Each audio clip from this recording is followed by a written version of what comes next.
Judicial academy law के student को नई केस के संदर्भ में आज सुप्रीम कोर्ट की 17 नवंबर 2025 को डिसाइड एक केस बताने जा रहे हैं।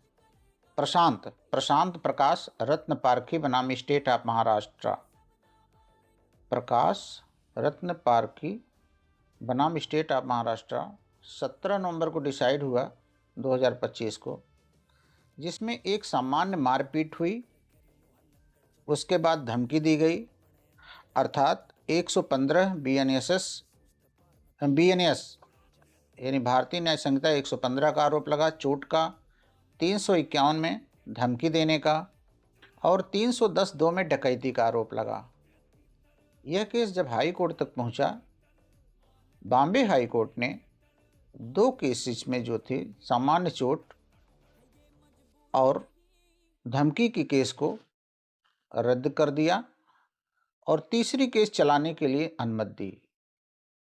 अपीलांट सुप्रीम कोर्ट पहुंचे। सुप्रीम कोर्ट ने कहा, जिस ट्रांजैक्शन में ऑफेंस हुए हैं उसी ट्रांजैक्शन में दो केस खत्म हो जाती है और एक तीसरी केस बनी नहीं रह सकती।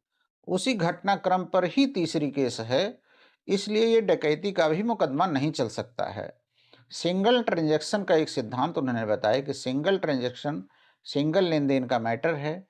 सिंगल ट्रांजैक्शन में दो केस खत्म हो, एक तीसरी नहीं चल सकती और सभी केस को सुप्रीम कोर्ट ने समाप्त कर दिया इसी आधार पर, क्योंकि उसी ट्रांजैक्शन से जो समझौते दो केस रद्द हुए तो उसी समझौते पर तीसरी केस भी आधारित थी। अतः अपीलांट इस मामलों में केस आगे चलाने से बरी कर दिए गए, बाइज्जत बरी हो गए। बहुत बहुत धन्यवाद।